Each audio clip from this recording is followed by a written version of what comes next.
Assalamualaikum warahmatullahi wabarakatuh. Perkenalkan, saya Muhammad Azhari dan Alvito Faza Fadila Fatur Rahmat. Kami adalah aparatur sipil negara dari Kementerian Perhubungan. Menjadi seorang aparatur sipil negara berarti mendedikasikan hidup kami melayani masyarakat, utamanya dalam sektor transportasi, untuk mencapai kelancaran arus penumpang dan logistik. Dalam pekerjaan kami terdapat banyak dinamika, namun hal tersebut tidak membuat kami patah semangat seperti tokoh-tokoh perhubungan yang sebelumnya. Mereka tak pernah patah semangat dalam membangun transportasi di Indonesia. Berikut tokoh-tokoh yang kami jadikan sebagai role model kami. Yang pertama, ada Bapak Budi Karya Sumadi. Budi Karya Sumadi adalah seorang arsitek dan birokrat Indonesia yang menjabat sebagai Menteri Perhubungan Republik Indonesia dari tahun 2016 hingga tahun 2024. Dalam kepemimpinannya membangun transportasi di Indonesia, beliau dikenal sebagai sosok yang profesional dengan gaya kepemimpinan yang merakyat dalam memimpin Kementerian Perhubungan dan proyek infrastruktur besar di Indonesia.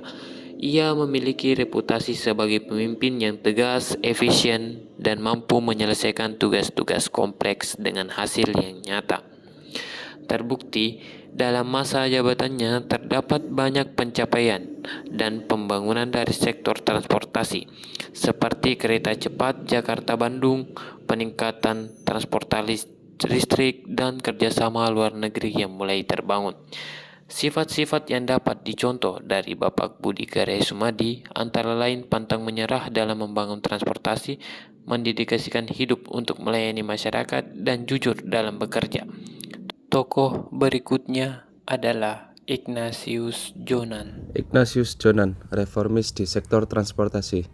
Ignatius Jonan menjabat sebagai Menteri Perhubungan Republik Indonesia periode 2014 sampai 2016. Setelah sebelumnya dikenal sukses mereformasi PT Kereta Api Indonesia atau PT KAI sebagai Direktur Utama sejak 2009. Dalam masa jabatannya di KAI, Pak Jonan mengubah wajah transportasi kereta api Indonesia yang dulunya dikenal semrawut dan berantakan menjadi moda transportasi yang bersih, aman, dan tepat waktu.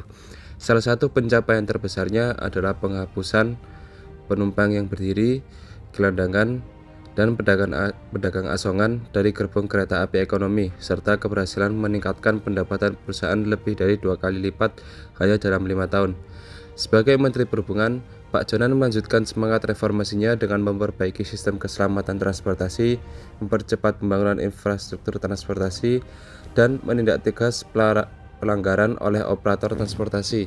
Ia dikenal sebagai sosok yang tegas, berani mengambil keputusan, dan konsisten terhadap prinsip keselamatan dan pelayanan publik. Gaya komunikasinya lugas dan ia tidak segan turun langsung ke lapangan, menyapa penumpang, dan menginspeksi pelayanan publik secara mendadak. Sifat yang dapat diteladani dari Pak Ignatius Jonan yaitu berintegritas, berani dalam mengambil keputusan, memiliki disiplin yang tinggi, dan peduli terhadap masyarakat kecil.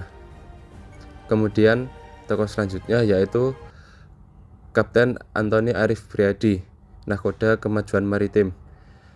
Kapten Antoni Arif Friadi adalah seorang pelaut profesional dan birokrat yang menjabat sebagai Direktur Jenderal Perhubungan Laut di Kementerian Perhubungan.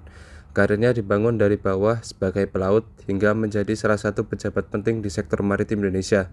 Ia dikenal sebagai pemimpin visioner yang gigih dalam mendorong transformasi digital dan modernisasi pelabuhan Indonesia, khususnya di wilayah timur. Pencapaian terbesar Kap Antoni antara lain adalah implementasi dan penguatan program tol laut sebagai upaya mengatasi ketimpangan harga dan logistik antara wilayah barat dan timur Indonesia. Ia juga menggagas modernisasi pelabuhan-pelabuhan kecil seperti Pelabuhan Camlagi, Dobo, dan Tual sebagai simpul penting distribusi logistik di daerah tertinggal, terdepan, dan terluar. Di bawah kepemimpinannya, pengembangan InAPortNet sebagai sistem digital pelabuhan juga mengalami kemajuan yang signifikan, mempercepat layanan dan meminimalkan birokrasi berbelit. Sifat yang dapat diteladani dari Kap Antoni yaitu rendah hati, teknokratik, berpikir strategis, dan konsisten dalam menerapkan pendekatan berbasis data. Sekian dari kami. Wassalamualaikum warahmatullahi wabarakatuh.